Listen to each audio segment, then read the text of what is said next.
Morning. I wanted to talk to you guys today about your fantasy city scene. So first of all, I need you guys to challenge yourself. I need you to go outside of your comfort zone. Don't copy. You can take inspiration from the pictures that are in the slideshow, but don't copy them. All right. I also need you guys to make sure you're using 2-point perspective, not 1-point perspective with a dot here, a vanishing point here, and a vanishing point here.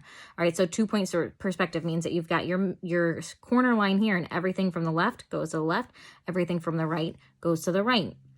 You typically probably aren't going to be doing the top or the bottom unless you are deciding to do a bird's eye view or an ant's view, which is totally cool and a challenge. Actually, it's not that much of a challenge. It's just different where you put your different pieces on your horizon line, right?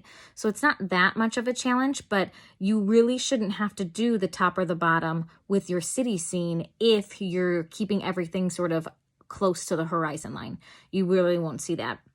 I want you to think of different shapes for buildings. Don't just think of your typical like rectangles or squares or something like that. What other shapes can you use? Can they be a little bit more rounded? Can they be angled, like Dr. Seuss style or something like that?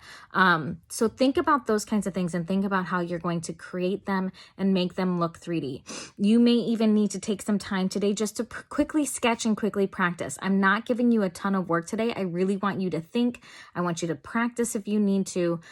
Gather your thoughts, gather your ideas. This is like I'm not requiring you to sketch like I normally would, right? But this is your sketching day. I need you to plan it all out so that when we start to draw on Wednesday, you're good to go. So I want you to look through the slideshow. I want you to make sure you're paying attention to the different kinds of cities. You will need to color this in. So you can do it with colored pencil, or you can do it with marker, or you can do it with regular pencil. So there's a bunch of different examples in the slideshow that you will be able to see. There's also 2 slides that have directions on them. And I hope it doesn't seem overwhelming, but I wanted to give you sort of step-by-step detail-ish type of things.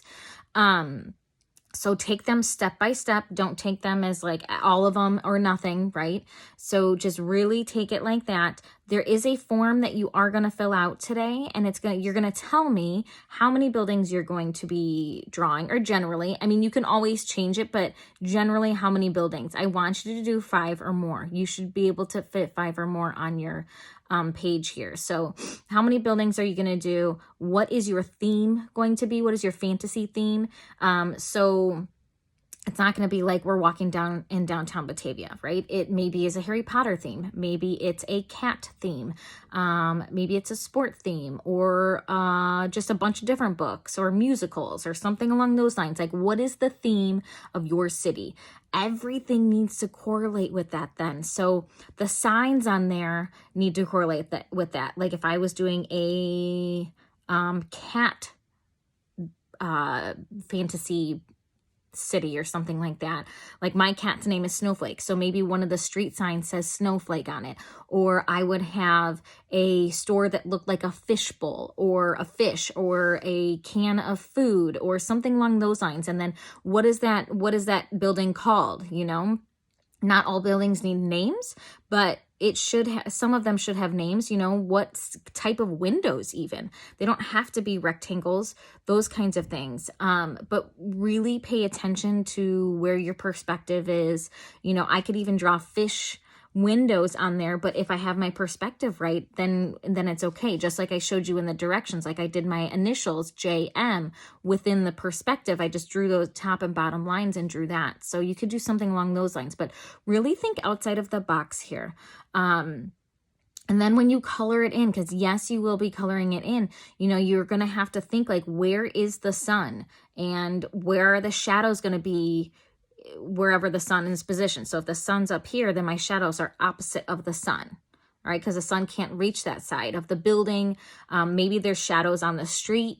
Think about those kinds of things. Also think about, like, if I was doing a cat city scene, like what would the surrounding area look like? Not just the buildings. Like maybe there's a giant scratching post or a ball of yarn that they could play with, so those kinds of things. And then you have to think about what the background is going to be. And maybe for my cat city scene, like it's just grass or something, catnip, but Think about those kinds of things. Think about how everything is going to be tied together. This is going to take you a while, and I will have you submit a picture every day that you work on it, and I will be giving you feedback, and I hope that you read that feedback. But this isn't like I'm going to take 20 minutes and be done. This is I'm going to take a good chunk of time to do this, like a couple of weeks at least, to do this project, all right?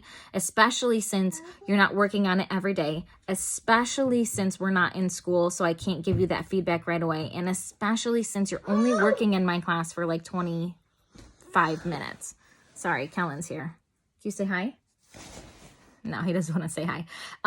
But that is, I have high expectations for these, and I'm actually pretty excited. I think they could be really, really cool if you put some thought into it, and if you really attempt to make this look really, really cool and interesting. Are we good with that? Yeah? Okay. But look over the slideshow. It has directions. It has examples. If you have any questions, like you're like, I don't get this, or I don't know how to do this, email me. We can Google Meet or whatever, but I want to help you. I want you to be successful. I want you to have fun with this project. Talk to you soon. Bye. Oh, and miss you guys. I miss you.